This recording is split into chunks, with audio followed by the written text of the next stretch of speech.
All right, hello everybody. My name is Jag Figura, and I am the Business Development Representative at Aquanty. It's my pleasure to be leading this webinar today. I am also joined by my colleague Graham Stonebridge, the Web Development Team Lead here at Aquanty. We're excited to see everyone on the line. Our goal today is to walk you through the process of getting a groundwater surface water forecasting system set up in your region using Aquanty's physics-based modeling platform. We know everyone has a different background when it comes to groundwater modeling and forecasting, and we hope we've included a takeaway lesson for everyone here today. With that in mind, we'll actually be sending out some survey questions throughout the webinar so that we can learn a bit more about the audience joining us.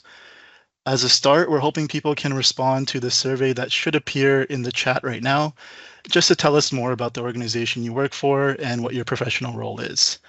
And I'll give everyone a few seconds to respond to that. Okay, awesome. So before we get started here, I'd like to make a short introduction to Aquanty and the team behind the technology we'll be discussing today. Aquanty is a water resources science and technology firm based in Waterloo, Ontario. The company was founded as a spinoff from the University of Waterloo just about 12 years ago, and today we maintain over 25 technical staff with about half at the PhD level. One of the key things that really sets Aquanty apart from other water resources engineering and consulting firms is our passion and dedication to representing the entire terrestrial water cycle in a holistic way. And we do this through the application of advanced computer simulations using our proprietary software, HydroGeoSphere, the world's most powerful, fully integrated hydrologic modeling engine. In the past 5 years or so, Aquanty has made a major effort to transform our integrated groundwater surface water models into the engines for real-time hydrologic forecasting. And we're happy to say that we've had major success in that initiative, and we are currently running a series of web platforms which offer real-time hydrologic forecasting as a service. We call this key technology behind this forecasting system HGSRT, or HydroGeoSphere Real-Time. So some of you are on the line today because you have a desire to explore options for a forecasting system that you may want to implement at your own project site or in your watershed, and you may be curious about how you can go about launching a functional forecasting system.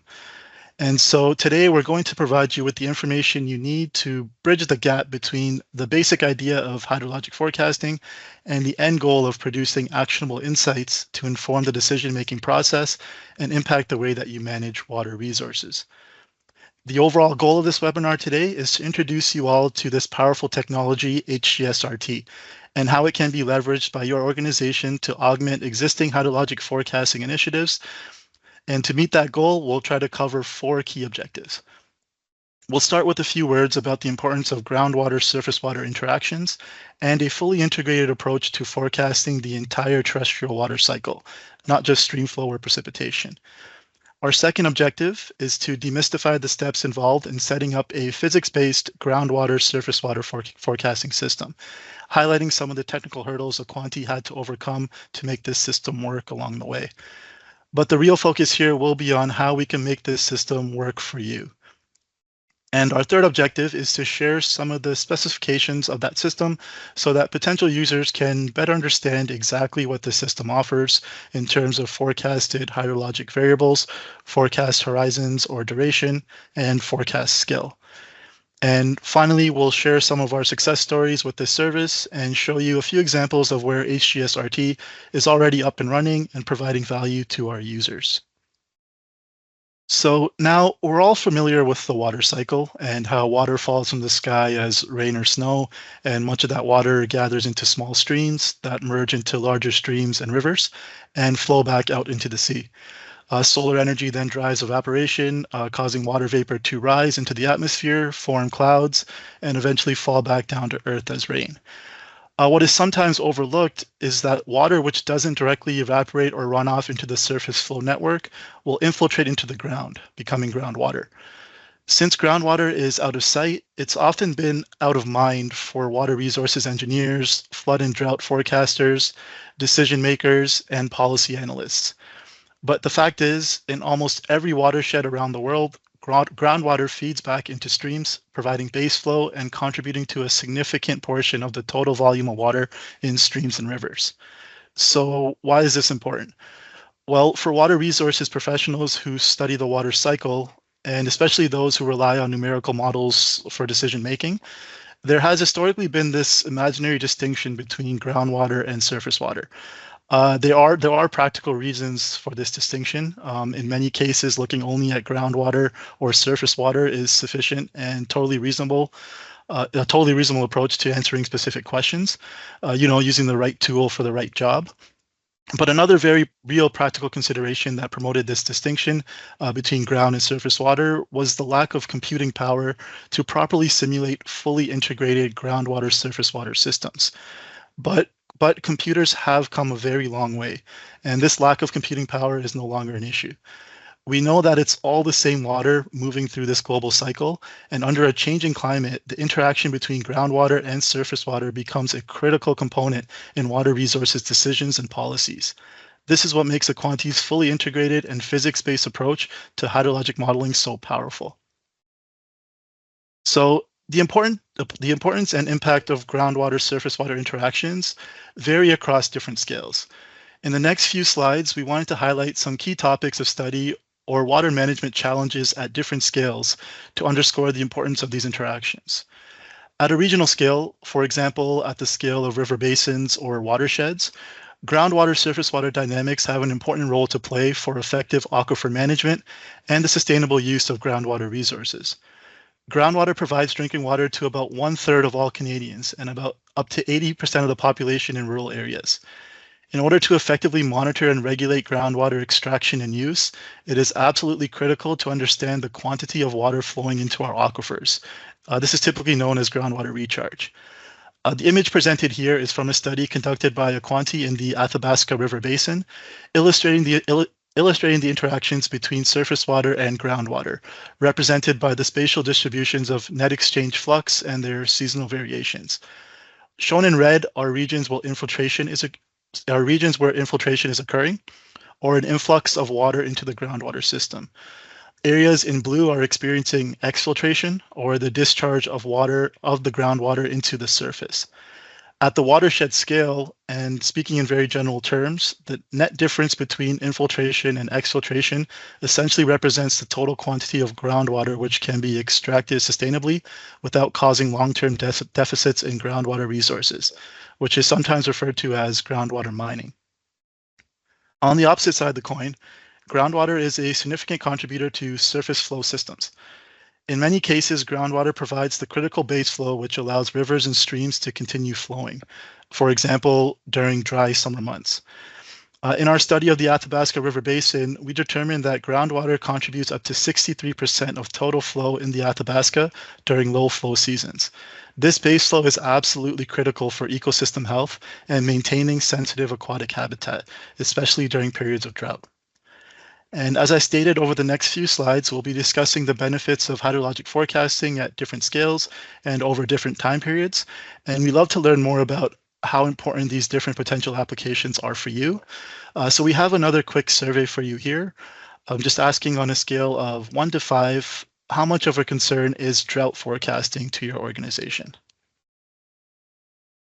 And I'll just give a few seconds for everyone to answer that question. All right, so moving on, if we look at a slightly smaller scale, perhaps at the scale of a city or municipality, groundwater surface water interactions can contribute significantly to the impact of extreme weather events, with flooding being the most visible and frequent example. There are several types of floods, some of which are more commonly considered when it comes to flood forecasting. Fluvial flooding is probably one of the more common types of flooding and the type of flooding that comes to mind for most people. It's caused by high flow rates in rivers and streams, exceeding the river's capacity to hold that water. Pluvial flooding is also quite common, although potentially less damaging. This is when such a large quantity of water falls into a landmass, exceeding the land's ability to absorb the water. A less common form is groundwater flooding, which occurs when the groundwater table rises and exfiltrating water builds up in the surface where it doesn't belong. In each case, groundwater conditions have a major impact on how the overall flow system reacts to incoming weather events. The overall condition of a watershed prior to the weather event, especially groundwater levels and soil moisture in the shallow soil, are known as antecedent conditions. If the soil is already at high levels of saturation before a storm, the ground may have a lower capacity to absorb a large amount of rain, resulting in pluvial flooding. And unintuitively, if soil is very dry following a period of drought, it can become hydrophobic and lose much of its capacity to absorb water, increasing the probability of fluvial flooding if a severe weather event is forecasted. So we have another quick survey for you. Just asking on a scale of 1 to 5, how much of a concern is flood forecasting to your organization? All right, awesome. So we'll move on to the next slide. So looking at an even smaller scale, groundwater surface water interactions can have a bearing on operational water management at industrial sites. Whether it's managing response to extreme events to secure critical energy infrastructure, dewatering operations, or tailings pond management at a mining context, or planning for the safe discharge of water from wastewater treatment plants, the dynamic interaction of surface and subsurface waters should have a bearing on your decision-making process. And yet another quick survey for you. On a scale of 1 to 5, how important is site-level hydrologic forecasting for climate adaptation and infrastructure security to your organization? And I'll just give a few seconds for everyone to answer that. All right, so Aquanty's real-time hydrologic forecasting system can help you better understand those dynamic groundwater surface water interactions and bring that information into a decision support context to help you manage water resources over a variety of timescales. When we talk about hydrologic forecasting, the most common applications are over very short timescales and in response to extreme events. Flooding, of course, has highly visible impacts and can materialize over the course of hours to a few days, and is an obvious application for real-time forecasting. But it's also possible to apply hydrologic forecasting over longer periods, from weeks to months and even years. These longer-term forecasts can be a huge benefit to decision makers dealing with the protracted impacts of drought, making infrastructure investments, and working to mitigate the impacts of climate change. It's also worth mentioning that somewhere in between flooding and drought, we have operations, where watershed managers are tasked with optimally managing things like reservoir levels for stormwater management, irrigation rates, or due diligence reporting.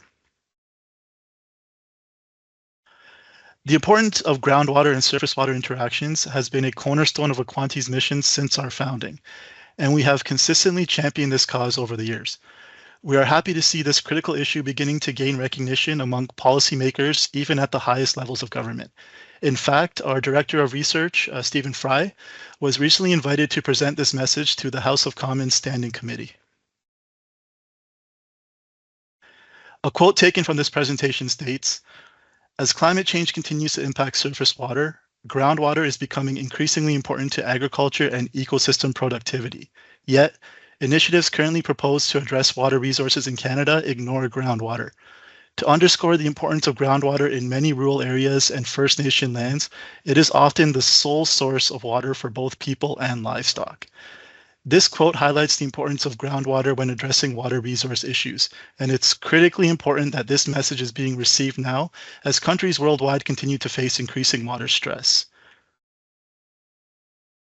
Here in Canada, the prairies and British Columbia have been dealing with a historic drought since 2020, resulting in significant impacts to the agricultural sector and fueling some of the most intense wildfire seasons ever seen.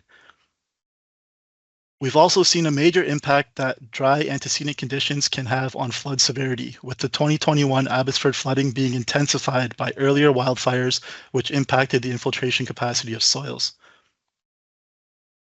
Some of the world's largest cities are also being impacted. Mexico City, Cape Town, Delhi, and many other urban centers are grappling with long-term mismanagement of groundwater supplies and are facing day zero, the day their taps run dry. The impact on industry and the energy sector has also been acute, with nuclear programs in France, Northern Europe, and USA all impacted by low flows and warming water temperatures. Overall, the world is facing a groundwater crisis, and it's important that we tackle these issues head-on with a more advanced approach to water management than we have taken in the past. A fully integrated approach to groundwater and surface water management is the most realistic, comprehensive, and effective way of addressing these issues. And this fully integrated and physics-based approach is driven by a unique piece of software called HydroGeoSphere, which we use to run numerical simulations of the water cycle. HydroGeoSphere, or HGS, is really the engine at the heart of our forecasting system, HGSRT. HydroGeoSphere brings together the best available governing equations to describe the flow of water both above and below ground, and brings these equations together in a single numerical framework. What this means is that when we apply forecasted precipitation to the model, HydroGeoSphere will dynamically partition that water between surface runoff and groundwater infiltration, fully incorporating antecedent conditions. A key design philosophy for HydroGeoSphere is its physics-based approach to simulating water movement, which is the most accurate way to gauge the response to weather variability across the full range of potential hydrologic conditions, from drought to flood. The statistical or empirically driven approaches traditionally used for hydrologic forecasting are becoming less and less reliable as we move into an uncertain future. This image shown provides a visual representation of the fully integrated nature of an HGS model. On the top, we have a conceptual model, which is simply a representation of all the important processes that will impact water flow through the model, including precipitation, the dynamic routing of that precipitation to evapotranspiration, overland flow, and infiltration into the subsurface. From the subsurface, water can recharge into the groundwater system or potentially exfiltrate back to the surface, showing the dynamic exchange flux of groundwater surface water. And down below, we have an actual HGS output where we can clearly see the dynamic impact surface water has on groundwater levels and vice versa. With HydroGeoSphere's physics-based approach, we can now model the entire water cycle more effectively and facilitate a more comprehensive understanding of current hydrologic conditions. And this is the powerful engine at the heart of our real-time hydrologic forecasting services. HydroGeoSphere is a well-tested and verified solution for water resources engineering and has been used in a wide range of applications.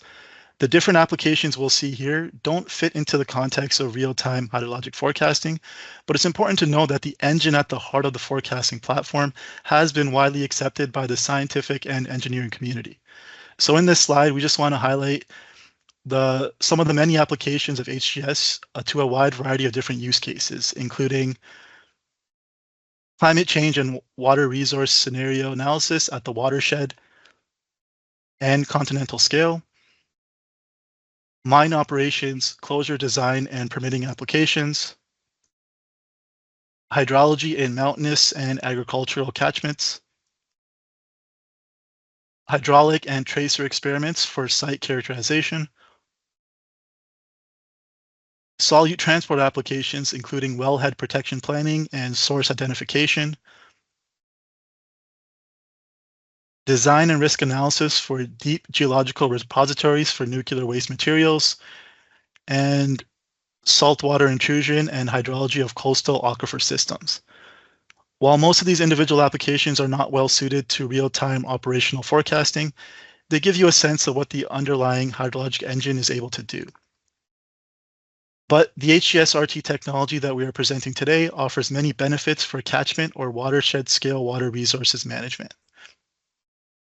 I will now hand the presentation over to Graham, who will really focus his attention on HGSRT. Graham will give us an overview of what the platform is capable of doing, how it works, and what it takes to get a real-time physics-based hydrologic forecast up and running for your own site or watershed. Awesome. Yeah, thanks so much, Jag. So when we talk about groundwater surface water forecasting, what we mean is taking these 3D fully integrated models and then running them in near real time, and it's all driven by weather forecasts. The idea is that anything you could predict in a scenario analysis with HydroGeoSphere, you can now get as a short-term prediction of future conditions. In terms of applications, surface water, it's a really common forecasting target. We're talking about stream flow rates or ponded water extents, and then any hazards to infrastructure. So here's a quick snapshot of a stream flow forecast hydrograph. Next, of course, there are groundwater endpoints. These are phenomena like the water table, recharge and exfiltration rates, and aquifer storage volumes. This is a snapshot of a groundwater recharge map. And then at the near surface, you can also generate soil moisture forecasts for agricultural applications. And another snapshot here, these are forecasted soil moisture levels at different depths. We do have one more quick survey question for you here. We're hoping to better understand what kind of forecast endpoints are critical to your organization. So if you have a mandate to deliver hydrologic forecasts, can you please share what forecast endpoints or metrics you're maybe most interested in? Let's take a second there.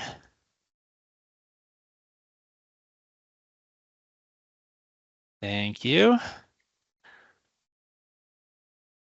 All right, so when I started at Aquanty over 7 years ago, I was tasked with prototyping a forecasting system for HydroGeoSphere, and today we operate this as a service called HydroGeosphere Real-Time. It's a complete end-to-end service. Aquanty's modelers built the HGS models. We set them up to run in near real time for our clients. It's all automated, all accessible through a web app. We've served some industry clients at a wide range of scales, from small industrial and agricultural sites to extremely large river basins, and every case has been configured for slightly different objectives. As I walk through my slides, I'll just be sharing some screenshots from the web app, but my goal is really to explain how it all works and to share what it would take to set up forecasting for your own site. For anyone here with less of a technical background, I've always found it easiest to start by looking at the forecasting system as like a black box. There's two major inputs at the top. We've got the gridded weather forecasts, and then we have sensor data. And then in terms of outputs on the right, we generate two main types of data. First, there's the raw forecast data. This might look like time series files or GIS data, but then we have the actionable insights, things like flood alerts or drought severity maps. And then between the inputs and outputs is the forecasting system, and this is what I wanted to walk through today. If we pull back that curtain, we can look at the components inside. At the center of the platform is that 3D groundwater surface water model. This is a parameterized numerical model that's calibrated to predict groundwater and surface water. The model, of course, is super important, but it's only one of many components. So to make a groundwater forecast actually happen, there's a ton of custom software. It's all running on high-performance computers, doing things like weather data processing, data assimilation, and post-processing. Then there's the user interfaces and databases to manage. And I think it's always important to remember that there's a staffing component here too. Software developers, modelers, IT professionals, they're all critical to keeping the train on the tracks. Over the years, we've been refining all aspects of this system, and we're pretty efficient now at accommodating new models and user demands. Okay, to start explaining what exactly happens during an HGS forecast, I want to walk us through what it takes to start from scratch.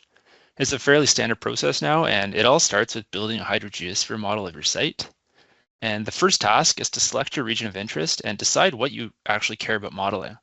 That decision, it's always the customer's, but it's important to understand that there's usually a trade-off between the resolution of the model mesh and the size of the model domain. So the next step is to compile a set of physiographic data for your region, then build a triangular mesh, and then finally parameterize that mesh. We found that the regional scale models around 5,000 square kilometers are fairly straightforward to build now using our provincial or national data sets, but we can work with custom geomodels too if that's something that you have on hand.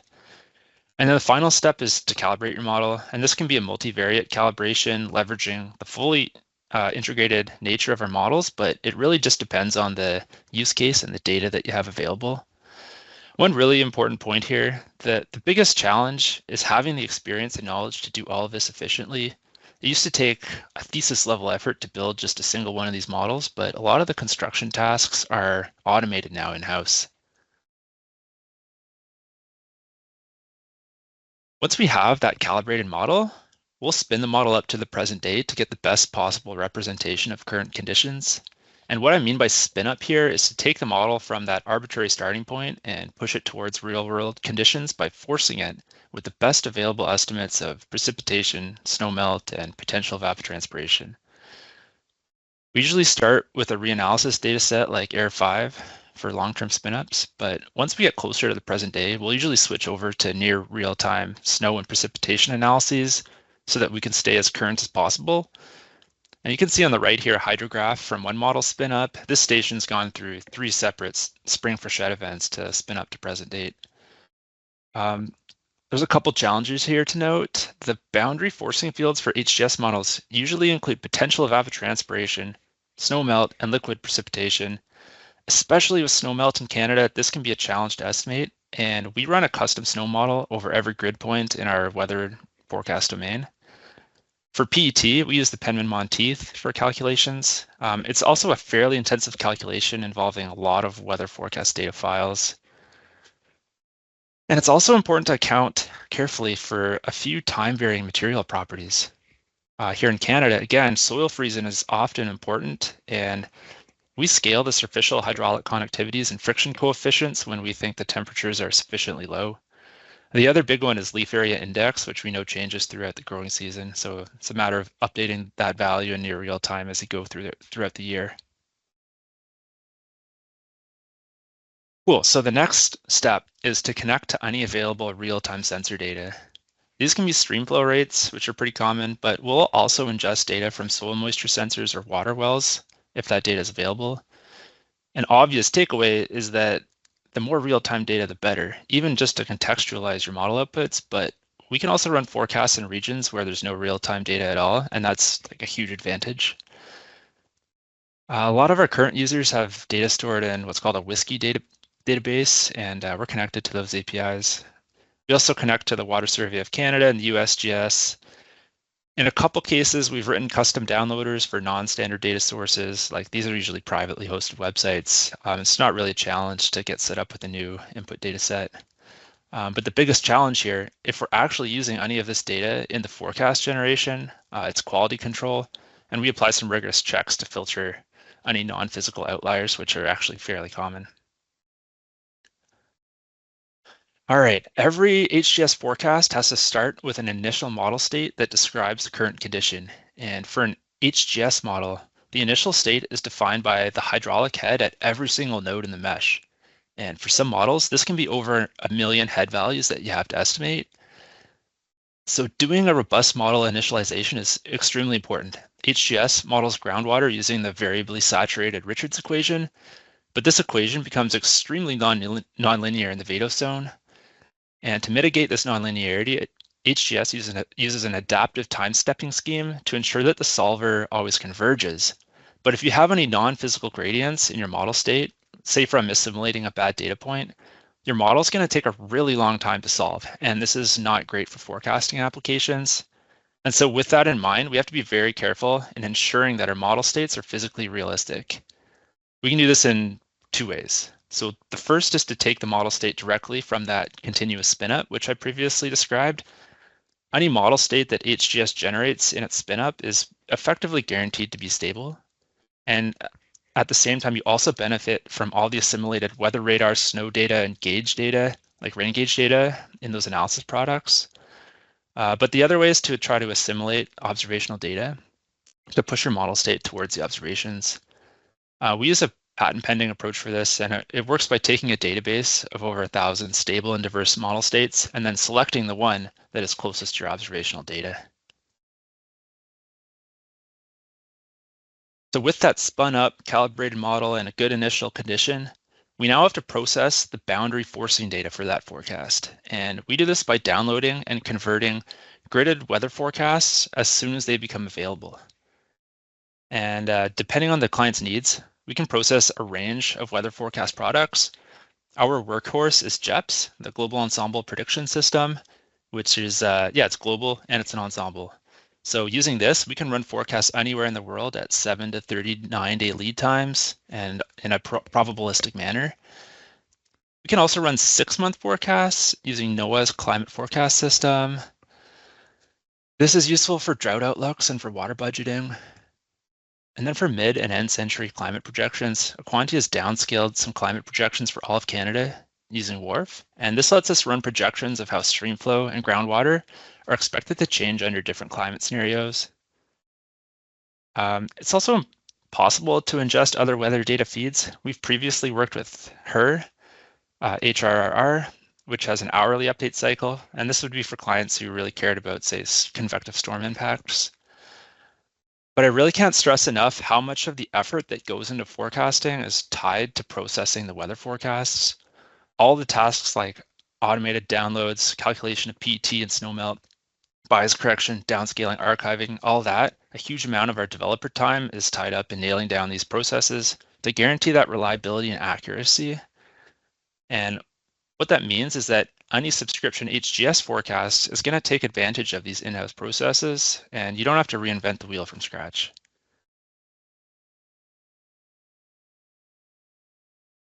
So with those processes in place for handling the gridded weather forecasts, we can now look at model run orchestration. We use just a generic job scheduler for this, along with some custom scripting, and that lets us trigger an ensemble of HGS model runs on a high-performance computer network. So when I say an ensemble, I mean that we're running a set of independent HGS model runs, each of which is forced by a slightly different set of weather inputs. So you can see this example on the right, where a precipitation event in the middle is causing a fairly wide range of potential streamflow conditions over the coming days. Little note for anyone who's curious about hardware, like you can use any computer you want. We've recently had a lot of success though, running predictions on these AMD EPYC servers, which have a really high core count. But the model runtime itself really depends on the individual model's construction. So some of our models, they might generate a 16-day forecast in like 20 minutes, but others could take 6 hours just to run a 7-day forecast. It just all comes down to that client's original needs and then how they scoped out the model for their site. Yeah, I want to also highlight that these model runtimes are very different than what you see with rudimentary rainfall runoff models. An HGS model, it's much more data intensive, but of course, in return, you get a super rich set of outputs. Okay, the final piece of the puzzle is taking those HGS output files and then converting them to data formats and insights that are useful for our users. There's effectively 3 types of output files. First, you have that spatially distributed data. This is finite element mesh data, and HGS generates forecasts of things like the water table surface, the ponded water depth, things like recharge and evapotranspiration. We display these in our real-time web app, which is fairly novel. The next output type is time series data at predefined stations. This includes streamflow hydrographs, of course, and then any soil moisture or groundwater levels at stations. In HGSRT, we can also trigger an email alert for our users by comparing the streamflow forecast against contextual markers like the 5-year return flow rate. And then the last output type is to extract a time series from any point in the 3D mesh. So here, for example, we're looking at the relative change in saturation at a given point over a 7-day period. All right, I want to talk very briefly about data formats. From the very beginning, we made our forecasts available through our modern web application.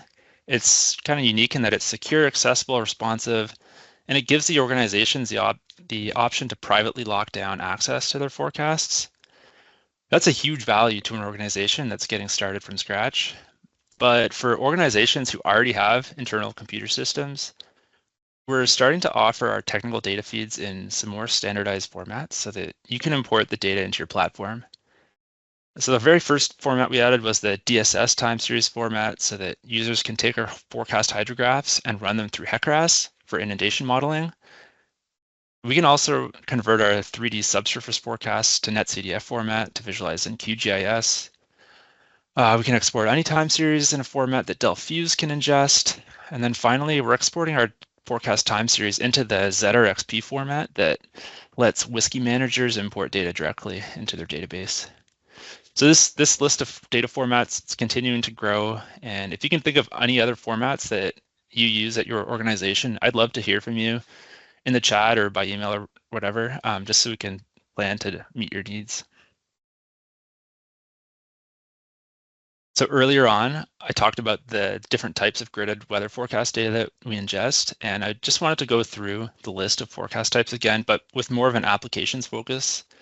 So 7-day forecasting, it's our most common deployment, and these forecasts get launched at daily intervals, mainly for short-term streamflow prediction. Next, we have forecasts up to 39 days long. Then these are only run twice a week, and they're generated mainly to capture the slower responsive groundwater systems to weather events. Our clients here often have an agricultural focus, or they're interested in like reservoir operations during drought conditions. Our 6-month forecast, really the same idea, but the underlying weather forecast is quite a bit different, and you have to interpret the results a bit differently. Yeah, we do 18-hour forecasts. This is mainly for emergency response. We might not run these all the time, but like we could toggle them on for a specific period if we needed to. And then for climate scenarios, the target here is for climate change adaptation planning. And while we run transient simulations out to the end of century, we typically report the relative changes just at the monthly level. So for this example streamflow gauge here, you can see how the green and purple lines show that we expect to see a decrease in flow during the summer and fall compared to the current conditions.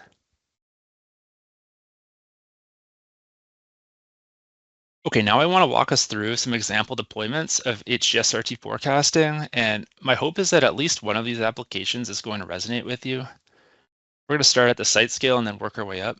At that smallest scale, we can generate forecasts for individual industrial sites, such as open pit mines or chemical processing facilities.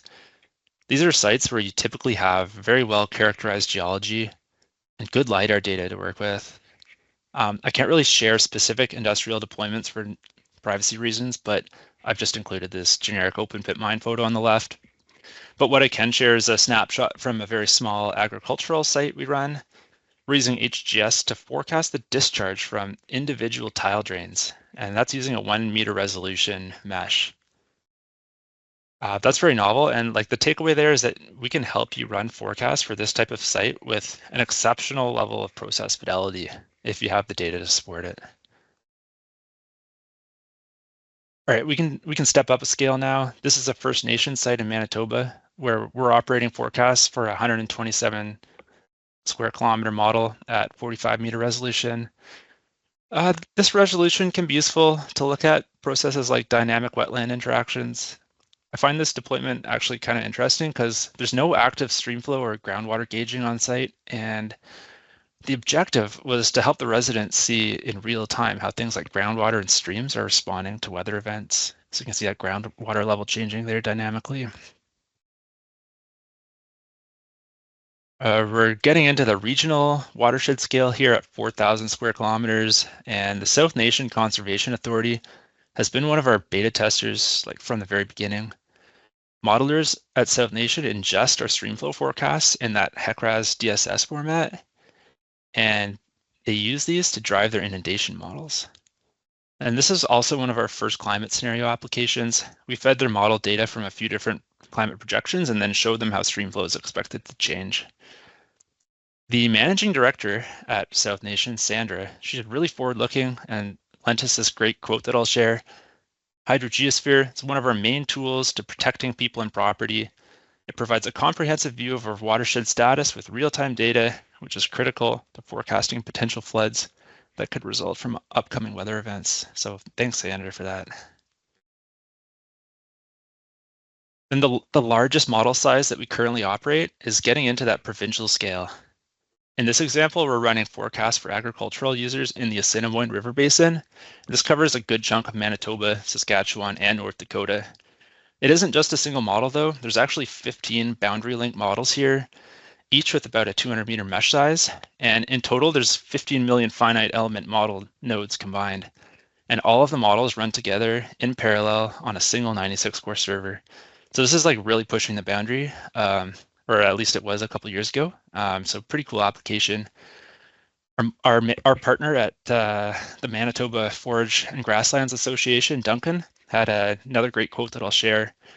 The MFGA Aquanty forecasting tool puts water management decision support mechanisms into the hands of farmers and land managers in real time so that they can plan accordingly to better manage water resources on a short and long-term basis. So again, thank you, Duncan. That's great. Well, the sky's really the limit now that we've cleared a lot of the technical challenges with forecasting and model construction. We wanted to share with you this map. We're currently running forecasts for 30% of Canada's arable land and about 40% of Canada's total population. Setting up a new model in the forecasting system, it's fairly routine now, and we're really well set up, especially in Canada, for wider rollouts.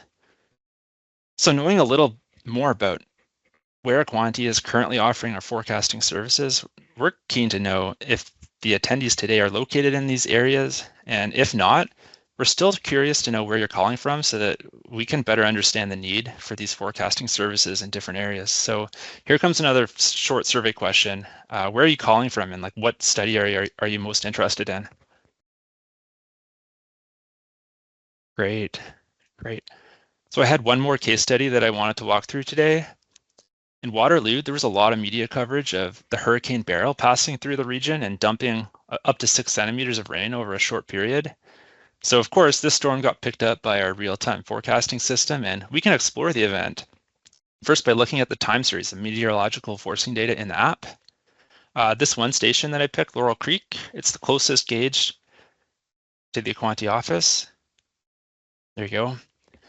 And I know that this is normally just a trickle in July, so I decided to check it out. You can see that over July 9th and 10th, there was about 20 millimeters a day of rain. And then if we look at the stream flow forecast for that station, that red median line goes from next to no flow to about 8 meters cubed a second very quickly. And then looking at that black line, we're just starting to see the observed flow spiking around the same time. I also plotted the 2-year return flow for that station, and that's really important contextual information because even with all the media attention that this storm got, there wasn't that much riverine flooding risk here, and it didn't trigger any alerts. So around the time of the predicted flow, peak flow, I went out and snapped this picture of the weir. Water was definitely up into that tree line, which is kind of unusual here, but I mean, it wasn't really catastrophic. And then finally, to highlight the fully integrated aspect of this model, here's another screen grab of the groundwater recharge rates during the storm. And it's mostly blue, into that 10 millimeter a day range, which is pretty unusual for this time of year in this region. Okay, the case study doesn't end there though. That was last week. And I had to create a new slide this morning because of a second flood event that actually happened yesterday. So check out this flood message that was released by the Grand River Conservation Authority yesterday. Basically, a ton of rain up to 8 centimeters rolled through the region, and GRCA is saying here that the very saturated soil conditions are making the watershed very reactive to the remaining rain that was in the forecast. Pretty cool. So for that same Laurel Creek station, we can see that this time the storm actually did push us into that 2 to 5 year flood event category.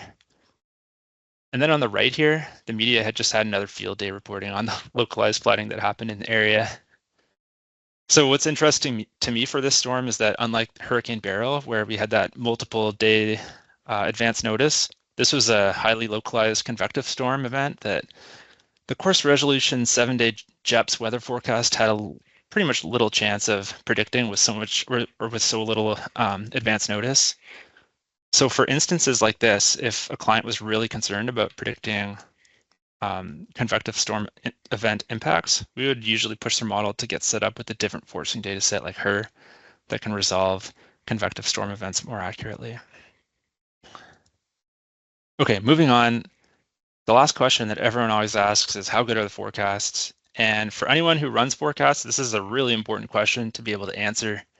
We get that. And we also get that skill depends on parameters like the individual model construction, the location of the model, the time of the year, and the forcing data set. Even just at the station level, it can change. So it's impossible to generalize across the whole platform just because every model is so different. But we have automated scripts that can calculate skill metrics on the fly over a defined lookback period, and we'll run these evaluations for every model separately. We like to look at the forecast skill over the whole range of forecast lead times, not just time zero. And the point here is to see where that forecast reliability drops off. So for streamflow, we can calculate standard metrics like KGE or NSE or bias. We'll also look at metrics like linear correlation for groundwater, which often has a really slow changing seasonal trend. Also important to note, we maintain a really close working relationship with our clients. So if anything looks off with the forecast, we like to investigate that event and then use the physics-based nature of HGS to help explain what's transpired. Okay, great. So I'm done with all my technical blurb here, and I'm going to pass the mic back over to Jag to go over a few more highlights. Thanks all. Awesome. Thank you, Graham. So now that you're familiar with HGSRT, let me introduce you to the broader range of value-added services and technological offerings available through Hydroclimate's site. Hydroclimate Site is our comprehensive web suite of services comprising of 4 advanced web-based technologies. Firstly, we provide real-time forecasting with HGSRT, which we've been discussing. Additionally, the Canada One Water project offers data and a modeling framework for all of Canada. We also provide modeling on demand, which offers soil moisture forecasting capabilities, and most recently, machine learning forecasting through our HydroSphere AI platform. So let me briefly describe each of these other technologies and how they integrate with our HGSRT platform. So the Canada One Water project, which is a collaboration between Aquanty and Natural Resources Canada, is a continental scale climate change impact analysis on Canada's water resources. As with HGSRT, HydroGeoSphere is the simulation engine being used for the hydrologic simulations. In order to run these HydroGeoSphere models at the continental scale, we needed to build out a comprehensive data and modeling framework across the entire country. And as it happens, the data framework provides us with everything that we need to deploy a real-time hydrologic forecast. In other words, we've drastically decreased the effort needed to deploy HGSRT anywhere in Canada. This really is a first of its kind project in the entire world and something for Canadians to be proud of. Besides the potential that the project provides in terms of real-time forecasting, the Canada One Water project offers such comprehensive data and a modeling framework, it should be on the radar of water resources engineers, policy analysts, and decision makers across Canada. Not to mention the long-term forecasts that the project offers, such as average annual streamflow projections for mid and end of century periods under a variety of emission scenarios. So next, we have modeling on demand. It's another core technology offered through our web platforms and can be paired with other technologies to offer soil moisture forecasting for irrigation planning anywhere in the world. In a nutshell, our technology allows a user to simply click on a map and a one-dimensional column model will be constructed automatically by sampling national or global scale soil and land use data products. Once the model is built on demand, we leverage HGSRT to manage a suite of weather forecasts and orchestrate an ensemble of model runs. This is effectively HGSRT, except at the field and or column scale, as opposed to the watershed scale. Over the long term, we hope to pair this modeling on demand technology with our growing data framework to potentially offer some level of automated modeling services at a catchment or watershed level. And finally, we have HydroSphere AI, our latest innovation, which bridges the latest advancements in artificial intelligence and machine learning with hydrology. Our unique machine learning algorithm has been trained on a customized and comprehensive database of hydrologic observations and Canadian watershed characteristics, allowing us to produce reliable streamflow forecasts anywhere across North America. There is a growing interest in machine learning applications in the world of hydrology, and HydroSphere AI represents a powerful opportunity to augment and complement the physics-based approach of HGSRT, providing an additional method for verifying forecasts. So what are the benefits of real-time forecasting with HGSRT? So firstly, as a service, it is relatively inexpensive compared to running forecasting yourself. Implementing such a system on your own can be surprisingly complex, involving numerous intricate components, from processing weather data and orchestrating model runs to delivering results on a web platform. Each of these presents a unique challenge that Aquanty has already been addressing for the past 5 to 6 years. By leveraging Aquanty's expert modeling team, you can create the best models for reliable forecasting. With the best track record worldwide in working with this model, which we built, and through projects like Canada One Water, we have set the stage for much wider adoption of this technology, and the initial investment required to get this up and running has decreased significantly. For those already working with HGS models, HGSRT presents an opportunity to maximize your investment in HGS. Transforming a model for real-time forecasting breathes new life into it, extending its usefulness beyond the original project's completion. Moreover, HGSRT can easily integrate into your existing web or data infrastructure. By serving up HGSRT forecasts via APIs, you can enhance the value of your existing systems and platforms, complementing your current forecasting programs. And most importantly, the physics-based approach is the most reliable and accurate way to forecast watershed hydrology. So this slide here shows the HGSRT web interface. The images depict the web portal as deployed for Southern Ontario, featuring a close-up view of streamflow gauging stations within the Quinte watershed and a hydrological forecast at one of these stations. These Southern Ontario real-time forecast feeds for streamflow are available for free for anyone to access and view. You can go to hgsrt.com right now and register at no cost and access these streamflow forecasting feeds. Hopefully the forecasting capabilities whet your appetite and we can explore opportunities to collaborate with you to operate forecasts in your own watershed. And finally, to summarize today's webinar, a fully integrated and physics-based approach to hydrologic forecasting is becoming more critically important for watershed management during extreme events, especially under climate change. Aquanty offers a reliable and accurate system, offering a service to industry clients, and we have the flexibility to meet your needs. Fully integrated hydrologic models are large and complex, but our expertise takes away a lot of these complexities for the end user. You don't have to be an expert. We can provide you with the information you need to improve your data-driven decision-making process. And finally, Aquanty is poised to offer deployment anywhere in Canada. We are also currently looking at international deployments in the US and Caribbean, as well as Asia and Africa. The barrier to entry for real-time hydrologic forecasting is much lower than it was just a few years ago, and it's getting easier to leverage this technology every day. So if you want to learn more about the work that we do here at Aquanty, I encourage you to visit our YouTube channel, where you can find recordings of our past webinars, and be sure to stay in touch with us to hear about upcoming events. So thank you everyone for attending.